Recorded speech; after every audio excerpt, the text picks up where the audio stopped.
Alhamdulillahirabbil alamin wassalatu wassalamu ala asyrafil anbiya wal mursalin wa ala alihi washabbihi ajma'in. Rabbi shrah li sadri wa yassir li amri wahlul 'uqdatam min lisani yafqahu qawli. Subhanaka la ilma lana illa ma 'allamtana innaka antal alimul hakim. Amma ba'd. Alhamdulillah, kita sambung bacaan kitab Tamyiz Ghafilin kita, iaitu malam ini kita masuk bab yang ke-11, iaitu hak anak terhadap orang tua. Maksudnya di sini hak-hak anak ke atas orang tua, iaitu ayah. Hari itu kita bincang hak-hak ayah ke atas anak. Hak-hak ayah ke atas anak, orang tua kepada anak.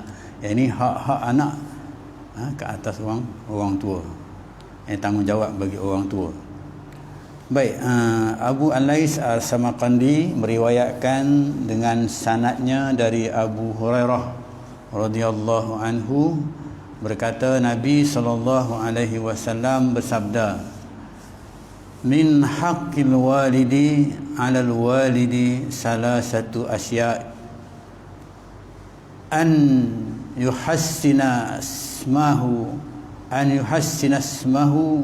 idza walada wa yu'allimahul kitab idza qala wa yuzawwijahu idza adraka.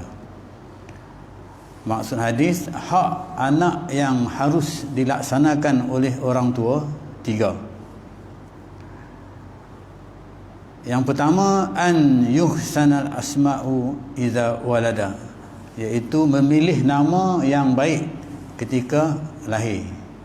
Jadi bila lahir itu kena bubuh nama yang baik. Macam yang kita buat hari lah, ikut nama-nama Nabi, ikut nama-nama yang baik lah, maksudnya.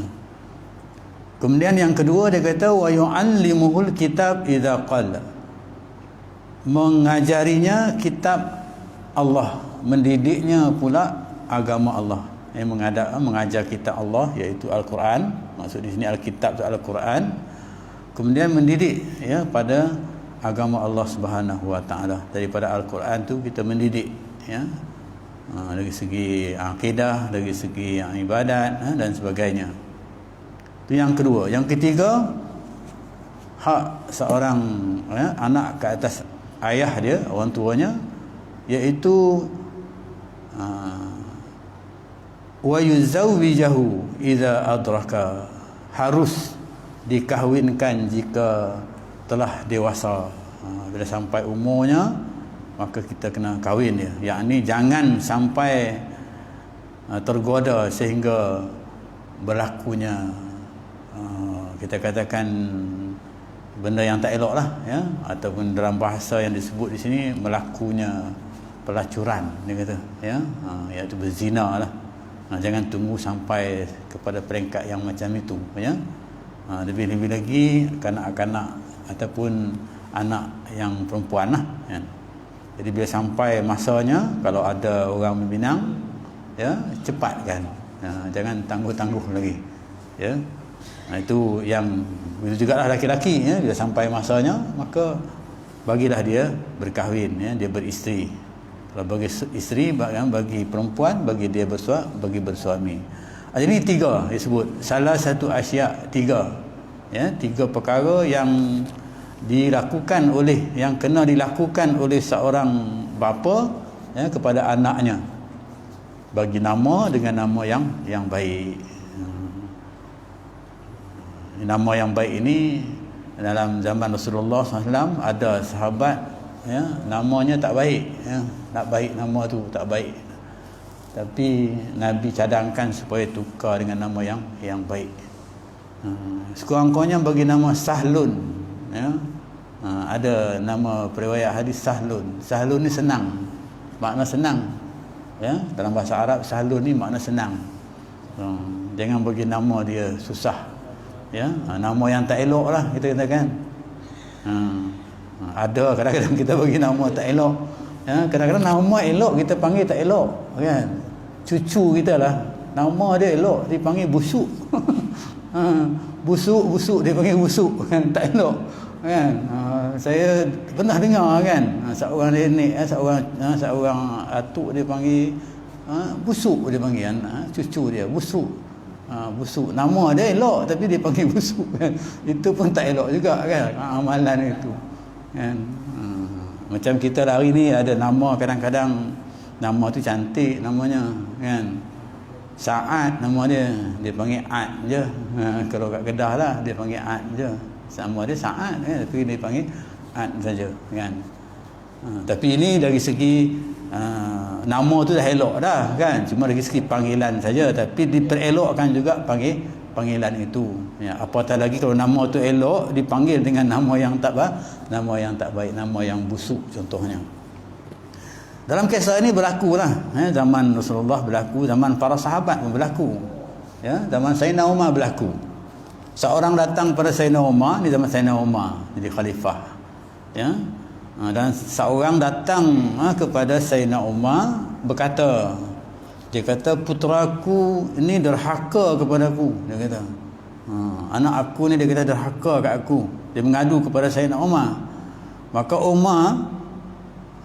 Sayyidina Umar radhiyallahu anhu berkata kepada puteranya itu, katalah kepada puteranya, apa yang engkau tidak takut ni? Apakah engkau tidak takut dengan Allah? Sebab kan kita belajar bab menderhaka kepada kedua ibu bapa itu satu benda yang dilarang oleh Allah Subhanahu Wa Taala, sampai kepada peringkat Allah laknat kan kepada mereka yang orang kata menderhaka kepada kedua ibu bapa. Jadi Sayyidina Umar tanya, apakah engkau ni tidak takut kepada Allah? Engkau telah berbuat derhaka terhadap ayahmu, dia kata, terhadap orang tua, kamu tak takut ke kepada Allah Subhanahu Wa Taala yang Allah ingatkan ya. Engkau tahu kewajipan anak untuk orang tua begini dan begitu. Engkau tahu dalam kewajipan kepada seorang anak ni kepada orang tua tu kamu tahu ya, dalam hal cerita birrul walidain, kena buat baik kepada kedua ibu bapa yang kita senaraikan hari itu. Ada 10 yang disenaraikan dalam kitab ini kan, bagi makan, bagi pakaian, bagi pertolongan dan sebagainya. Akhirnya kita mendoakan dia kan. Itu sepatutnya dia kata ya, kamu tahu cara untuk kewajipan tu kepada orang tua kamu itu begini dan begitu, kamu tahu. Lalu anak itu berkatanya, jadi budak itu tanya ya, putera itu tanya, bila Sayyidina Umar tanya dia pun tanya, ya Amirul Mukminin, ya Amirul Mukminin, dia kata, apakah anak itu tidak berhak terhadap ayah? Dia kata, apakah tidak ada hak anak ni ya, terhadap ayah? Begitulah maksudnya, tanggungjawab. Lebih kurangnya kita tanggungjawab ayah kepada anak ni tak ada ke begitu? Haknya tu tak ada ke? Kemudian jawab Sayyidina Umar, ada hak, ada haknya itu. Hak tanggungjawab seorang bapa kepada anak tu ada, iaitu yang pertama, memilih ibu yang bangsawan. Dalam hadis tadi itu disebut nama kan, ini memilih ibu yang bangsawan, jangan sampai tercela dengan ibunya. Jadi pilih ibu yang baik lah maksudnya. Kalau kita nak pilih, kita katakan isteri, pilih isteri yang baik ya, misalnya agama dulu ya, cantik ya, itulah sebagainya lah, tapi agama tu didahulukan ya, dia kata. Memilih ibu yang bangsawan, jangan sampai tercela kerana ibunya itu. Jangan sampai bila pilih ibu yang tak baik, jadi akan melahirlah anak yang tak baik, yang menyebabkan berlakunya kecelaan, kecela nanti. Begitu. Kemudian dan yang kedua dia kata begitu. Kemudian maka berkata anak itu, demi Allah, dia kata. Kemudian yang ketiga ya. Kemudian yang ketiga dia kata harus memberi nama yang baik. Satu beri nama yang baik. Jadi dia tiga ni beri nama yang baik yang ketiga. Kita sebut yang ketiga tu nama yang baik. Kemudian disebutkan lagi harus memberi nama yang baik. Kemudian dia kata harus juga mengajarinya kitab Allah, iaitu Al-Quran. Ngajak kita Allah, ya, mengenal Allah kan. Maka berkata anak itu, anak tu pun kata kepada Sayyidina Umar, ya, kepada Amirul Mukminin, dia kata, demi Allah, dia kata, wahai Amirul Mukminin, demi Allah, dia tak memilihkan ibuku, memilihkan untukku ibuku. Ya, dia tak pilih untuk ibuku tu yang macam yang disebutkan tadi itulah. Dia tak pilih macam itu. Habis dia pilih macam mana? Dia membeli budak wanita dengan harga 400 dirham. Dan itulah ibuku, dia kata. Kita faham kan?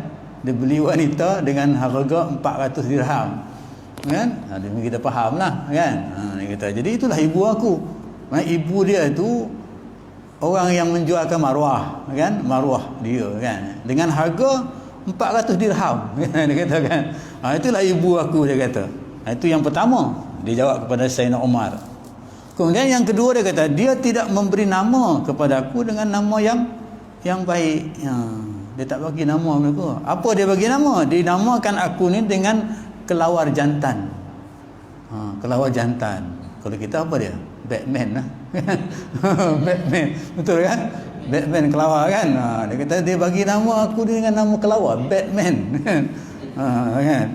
Kata anak Sayyidina Umar, kata anak dia ni kan, ngadu dia ni. Bapak dia dengar ni, apa yang anak dia cakap kepada Sayyidina Umar ni, mengadu kepada Sayyidina Umar ni. Mula-mula bapak dia mengadu dulu, kan? Kemudian dia tanya Sayyidina Umar, dan Sayyidina Umar jawab, kan? Lepas tu dia pula jawab. Kemudian dia kata yang ketiga, dia kata, saya tidak diajar kitab Allah. Walaupun satu ayat pun dia tak ajar. Kata budak ni, kan? Kata maka Umar Al-Khattab satu ayat pun dia tak ajar, ya.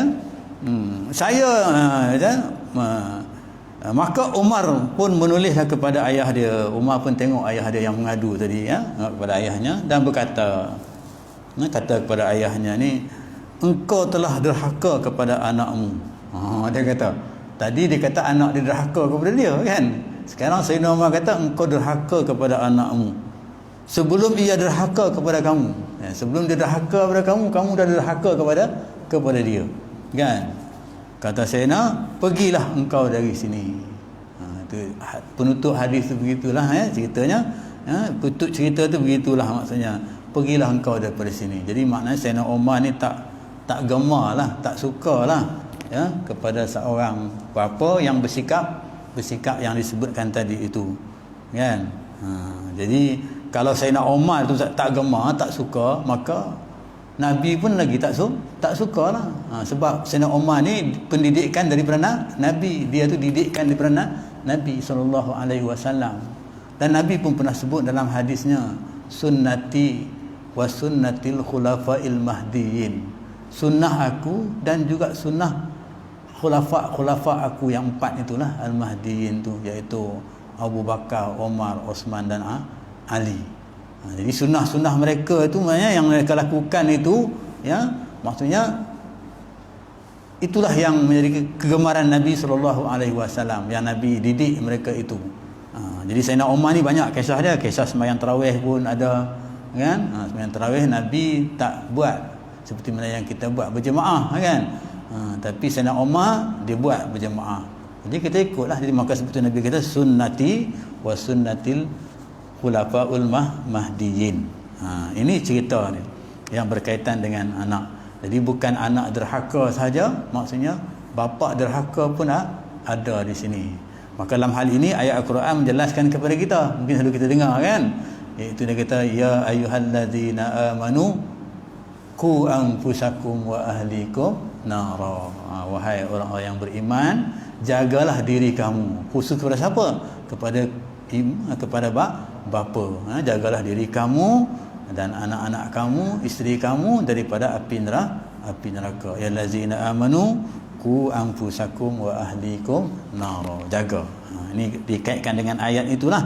Jadi kalau dikaitkan ayat itu, itulah yang Allah Subhanahu Wa Taala perintahkan. Jadi berdasarkan kepada perintah itu diterjemahkan dalam cerita, hadis kehidupan manusia di zaman Rasulullah SAW dan juga para sahabat.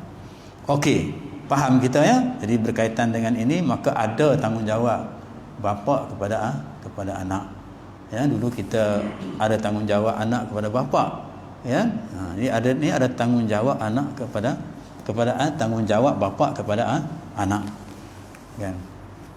Dalam Al-Quran disebut qu anfusakum wa ahlikum nara. Kemudian dia realisasikan, maksudnya diterjemahkan dalam kehidupan zaman Rasulullah sallallahu alaihi wasallam dan juga zaman para sahabat tadi dengan kisah-kisah ini. Maka ya, kisah-kisah ini menjelaskan kepada kita bahawa sikap yang seperti ini maksudnya juga dikatakan sikap yang tak disukai oleh Allah Subhanahu wa taala, iaitu ya, tidak memberi didikan kepada anak yang menyebabkan anak itu ya, kita katakan dia derhaka kepada kita.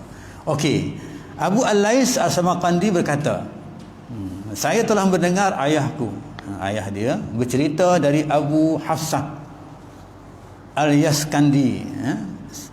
Abu Hafsah ni bapa dia ceritakan kepada dia ya, daripada Abu Hafsah Al-Yaskandi, seorang ulama di Samarkandi, ya, seorang ulama di tempat dia, ketika didatangi oleh seorang yang mengeluh.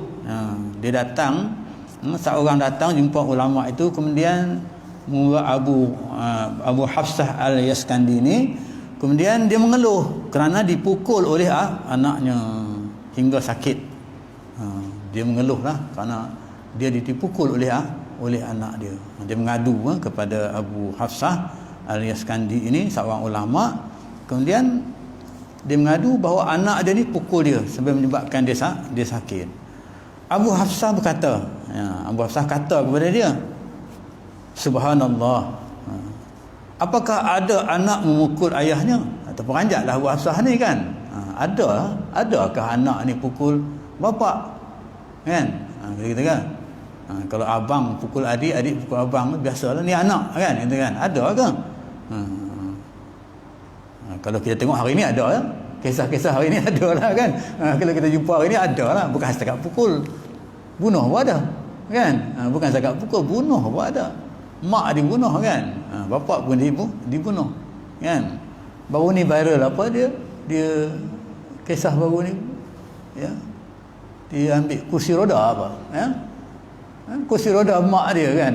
Kursi roda tak tu bukan Islam, bukan kita orang kita lah. Tapi walaupun itu kursi roda yang mak dia punya dijual, kan. Begitu, kan. Itu ini berlaku lah hari ini kepada kita, kan. Saya baca dalam satu viral WhatsApp, kan, cerita itu. Kemudian Abu Hafsah kata kepada dia, subhanallah, dia kata, adakah manusia anak ni yang macam ini, kan.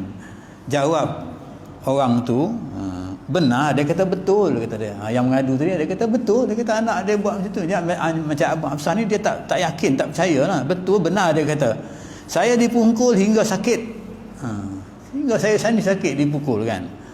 Kemudian ditanya, apakah engkau telah mendidik anakmu dengan ilmu dan adab sopan? Engkau didik dah dia dengan akhlak, ilmu, adab sopan tu. Engkau didik tak dia ni dengan adab ini, kan. Jadi kalau kita baca dalam bab hak orang tua tadi, bab kita nak kaitkan dengan pukul sakit ini, maksudnya sakit menyentuh perasaan pun dia sakit juga, kan. Kita nak jaga hati orang tua kita, kalau menyentuh perasaan dia pun sakit juga. Jadi penilaian sakit ni sangat kritikal lah, sangat dalam, kan, maksudnya, kan, di sini. Tapi di sini biasalah disebut sakit, dia kata. Jadi ajar tak dia dengan ilmu, kita katakan ilmu yang berkaitan dengan adab, ya, adab kepada dia. Kamu ajar tak dia dengan ilmu yang berkaitan dengan adab? Tadi dia ajar, kata berajar ada dengan kitab, kan. Ini kan adab yang kitab. Jadi sebab dalam kitab tu ada yang berkaitan dengan adab, ya, adab seorang, ya, anak kepada seorang orang tua, gitu kan. Macam dalam tajuk yang lepas kita bincangkan, kan. Ada ajar dia tak dalam hal ini, kan. Dia jawab tak ada lah. Dia kata dia tak ada, dia tak ajar benda tu. Apakah sudah engkau ajari Al-Quran? Lagilah dia tanya, engkau dah ajar Quran ke belum, kan. Dia kata tak juga. Jadi dia kata, lalu apakah pekerjaan anak kamu tu? Jadi kamu tak ajar dia tu, kamu apa yang anak kamu buat kerja ni? Apa pekerjaan dia? Dia kata anak dia tu kerja sebagai seorang petani, cucuk tanam, seorang petani. Jadi Abi Hafsah berkata kepada dia, Abi Hafsah kata, engkau tahu mengapakah dia memukul engkau? Jadi sekarang ni engkau tahulah mengapa dia pukul engkau, sebab kamu tak ajar dia dengan adabnya, dengan kita katakan dengan Al-Quran yang dituntut oleh Al-Quran oleh Allah Subhanahu Wa Taala, ya. Jadi sekarang ni kamu tahu tak apa sebab dia pukul kamu? Jawab dia pun, dia kata tak tahu. Dia kata. Jadi Abu Hafsah ni nak bagi dia faham lah, sebab itulah dia pukul kamu, sebab kamu tak diajar dia dengan Al-Quran, tak diajar dengan ilmu adab kepada dia.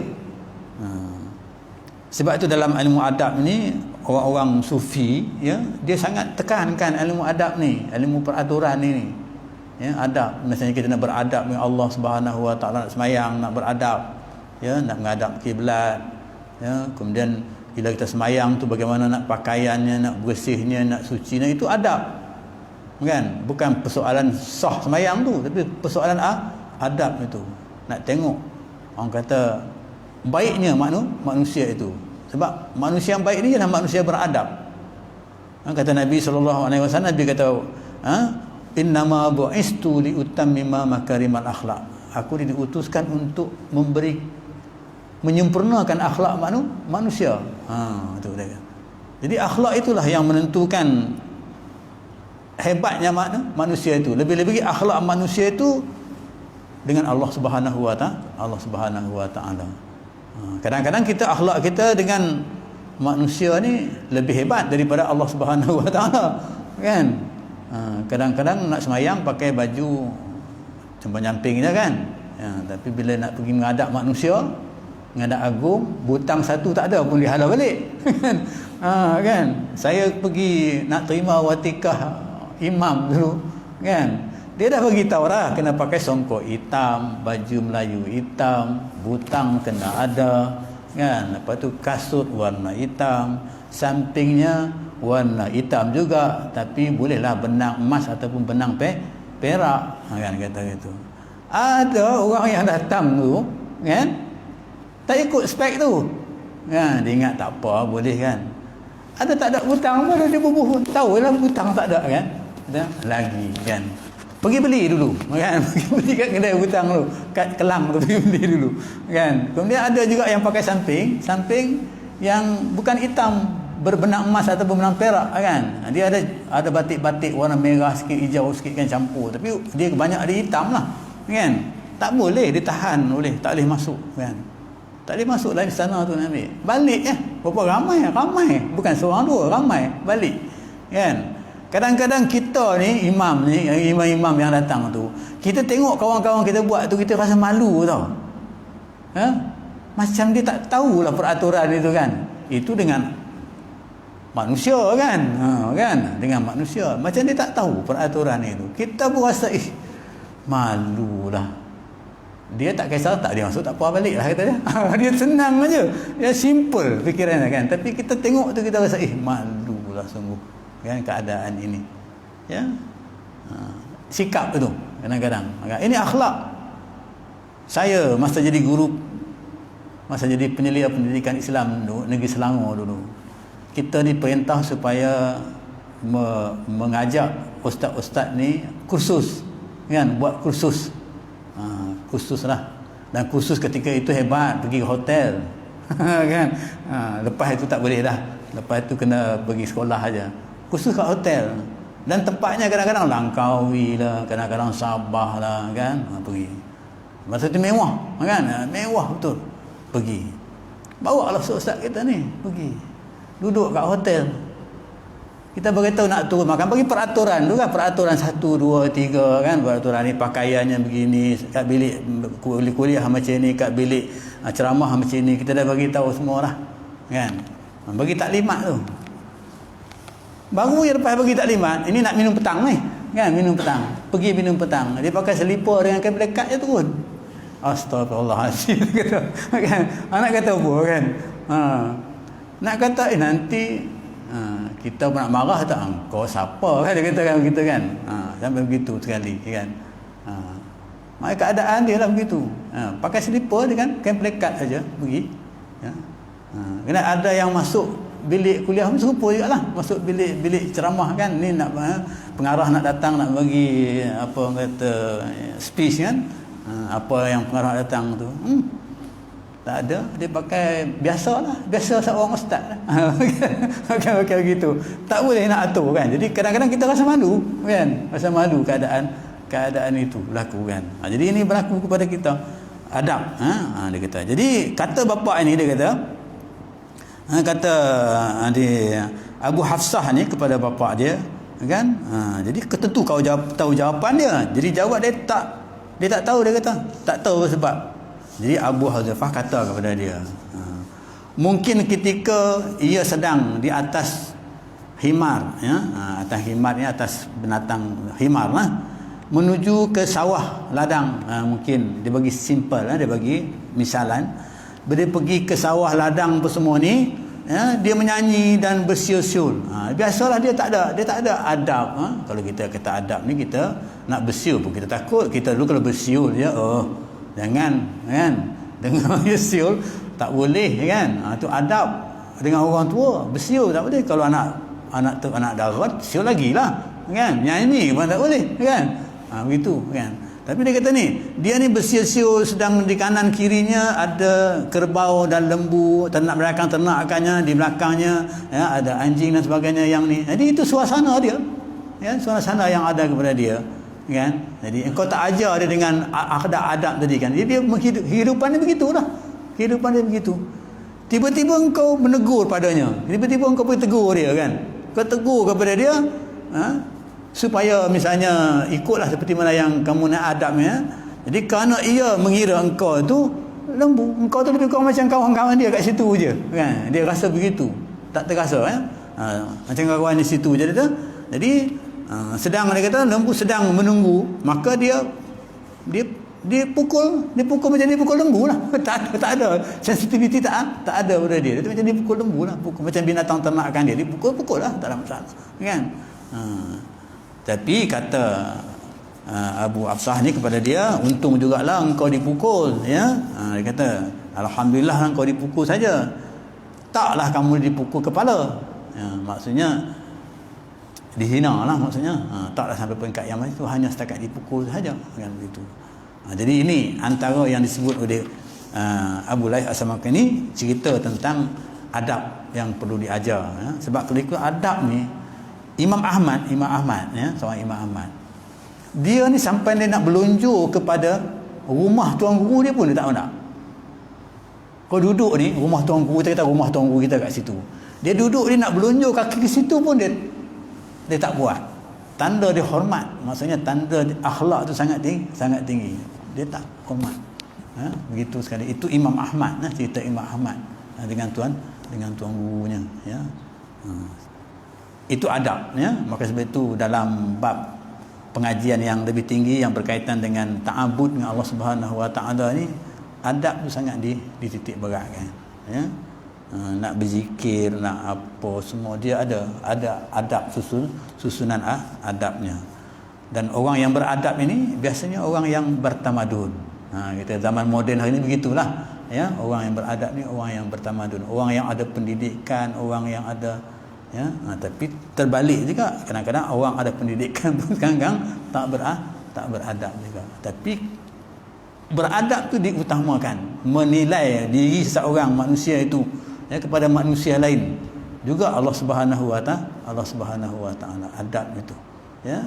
Kalau kita katakan ilmu tinggi pun, tapi tanpa adab, ya, kita katakan menyebabkan orang tak hormat, orang tak respect kepada kita juga, kan. Tapi adab tu diutamakan, kan.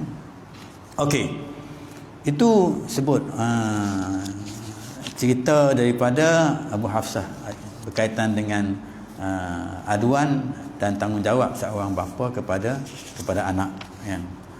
Okey, seterusnya bila begitu keadaannya, Sabit Al-Bunani berkata, seorang ulama lain pula berkata, Sabit Al-Bunani, ada seorang memukul ayahnya di suatu tempat. Dipukul ayahnya ni, Ni akibat tak beradab tadilah kita katakan, derhaka kita kan. Dan ketika anaknya itu ditegur orang, ya, jadi orang tegur dia, mengapakah sedemikian itu pukul ayah? Dia kata, biarlah ia berlaku. Dia kata, kerana saya dulu, anak tu kata biarlah. Kerana saya dulu, dia kata, dia cerita, kerana saya dulu telah dipukul oleh ayahku di tempat ni juga. Di tempat ni juga, tempat yang sama, ayah dia pukul dia kata. Maka kini aku membalas ada, ya? Aku membalas anakku memukul ayahku, dia kata, kan? Di tempat ini, semoga, dia kata, ini menjadi tebusan itu dan ia tidak dapat disalahkan. Dia kata. Jadi cerita ni cerita ulang balik lah, ya? Kalau dia buat kepada anak dia, besok anak dia buat kepada dia. Dia sebagai tebusan. Kalau kita buat kepada anak kita, esok anak kita buat kepada kita. Dan ini berlakulah kepercayaan kita, kepercayaan kita orang Melayu pun begitu, kan? Kadang-kadang kita buat kepada orang tu, nanti orang tu akan buat balik kepada kita, gitu. Di dalam agama pun disebut begitu juga, maksudnya dari segi kifarah lah maksudnya, ya. Jadi kalau kita buat dia macam tu, maka besok anak kita akan buat kita macam tu juga. Dia pulang balik macam itu keadaannya sebagai kifah. Ini Sabit Al-Batuni berkata, kan. Kemudian ahli hikmah berkata, siapa derhaka terhadap kedua ayah ibunya, pada orang tuanya, maka tidak berasa kesenangan dari anaknya. Jadi ini dalam bab lepas kita baca. Jadi kalau dia ni, ya, dia derhaka kepada kedua orang tua dia, maka anak ni dia tak rasa tak tenang, ya. Dia rasa tak senang hidupnya. Sebab apa? Sebab dia tak dapat, kita katakan, restu ataupun redha, dia selalu tak, menyebabkan dia tak senang. Dan siapa tidak menyurat dalam urusan-urusannya, tidak tercapai hajatnya.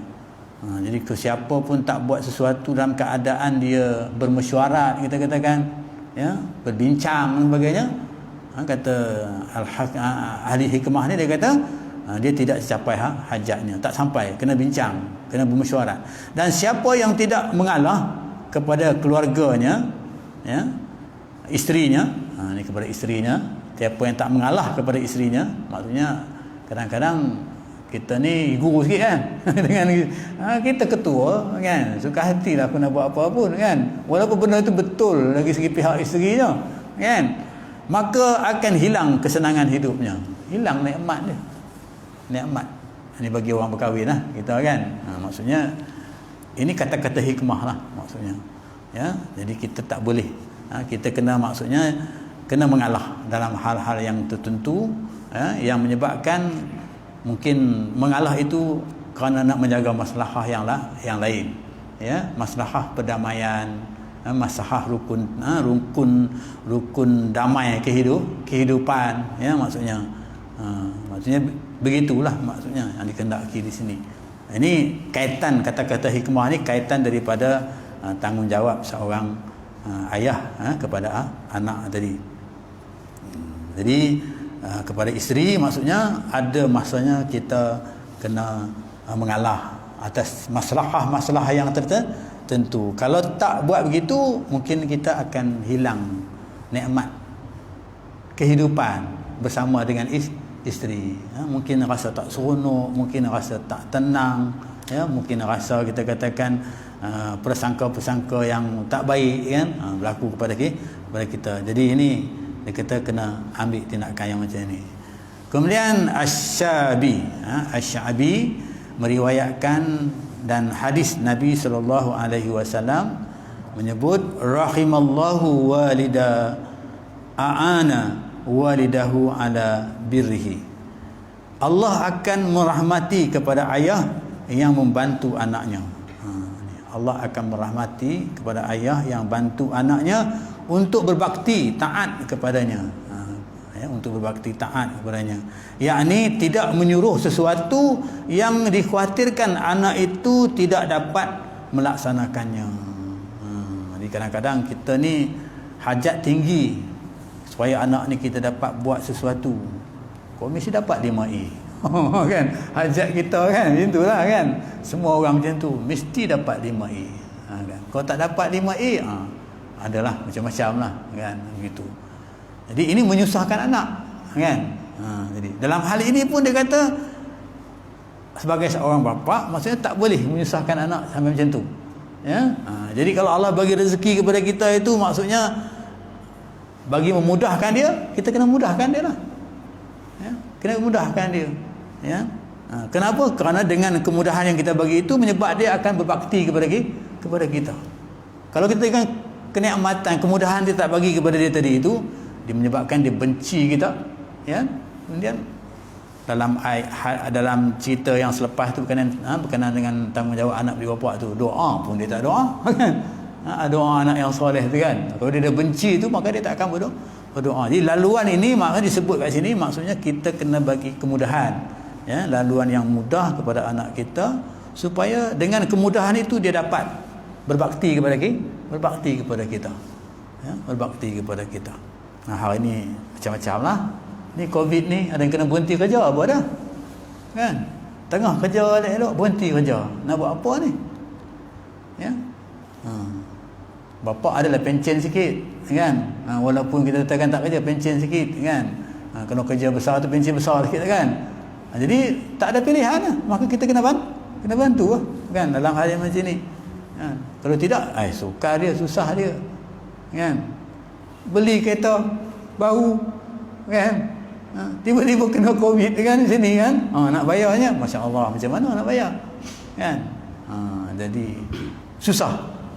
Bila susah keadaan ini maka kita kena bantu dia dalam hal yang macam ini jadi kadang-kadang jangan sebab ada masalah-masalah yang menyebabkan kita tak bantu menjadi susah dia untuk nak berbakti kepada kita, nak buat baik kepada kita. Kadang-kadang kita ni berkira sangat kan, berkira sangat. Aku dah bagi tu, aku dah bagi ni, kita dah kira betul kita ni kan. Jadi kira itu menyebabkan kita tak baik dengan dia. Dia pun bapa aku ni kedekut, lebih kurang macam bakhil lah dia kata kan, begitu kan. Jadi dia tak senang hati lah, walaupun dia tak bergaduh dengan kita, tak senang hati kan. Jadi keadaan itu yang menyebabkan dia sukar nak taat kepada kita. Kadang-kadang kita kata buat ni dia buat tak kisah aja. Sebab ada benda yang dia tak puas, dia tak buat hati, tak puas. Ada benda yang tak selesai bagi dia. Jadi kita meringankan dia, kita memberi bantuan kepada dia. Kerana masa dah ni, dalam hal ini juga saya nak sebut sikit tentang kadang-kadang kita ni wasiat. Kita wasiat ni benda wajib kan. Kita ni dah tua, kita wasiat, bila ayah mati besok engkau kena buat ni kan. Jadi yang ini pun jadi masalah kepada kita kerana kita tak faham yang ini. Bila kita faham yang ini maka kita tak akan wasiat. Kita tak akan wasiat yang dia tak boleh buat. Ada ulama yang wasiat bila ayah mati, engkau ingat ayah kau baca bismillah, cukuplah. Paling mudah dia wasiat kan. Kalau bila ingat ayah engkau baca bismillah aja, dia kata. Sebab bismillah tu senang, tak payah nak buat apa, hanya sebut saja. Kalau bismillah pun kamu tak boleh buat, itu tak tahulah macam mana kan. Ayat wasiat kan. Jadi dalam hal ini kadang-kadang kita wasiat buat begini kan. Yang ni berat lah maksudnya. Maka sebab ni ilmu ni kita kena tahu sebagai seorang tua, sebagai seorang bapa, orang tua ya. Jadi jangan menyusahkan anak kita yang menyebabkan tak selesai dia untuk melaksanakan benda itu, yang menyebabkan dia nanti tak dapat melakukan benda yang wajib tadi. Jadi insya-Allah kita akan sambung lagi ya, hak-hak tanggungjawab seorang bapa kepada seorang anak. Jadi saya berhenti setakat itu. Aku qouli hadza wa astaghfirullahalazim billahi taufiq wal hidayah. Assalamualaikum warahmatullahi wabarakatuh. Bismillahirrahmanirrahim. Alhamdulillahirabbil alamin wassalatu wassalamu ala asyrafil anbiya wal mursalin wa ala alihi wa sahbihi ajma'in. Allahumma ij'alna minat tawwabin waj'alna minal mutatahhirin waj'alna min ibadika as-salihin. Allahumma ij'al jam'ana hadza jam'an marhuma wa tafarruqana min ba'dihi tafarruqan ma'suma. Rabbana atina fid dunya hasanah wa fil akhirati hasanah wa qina adzabannar. Walhamdulillahirabbil alamin. Taqabbalallahu minkum.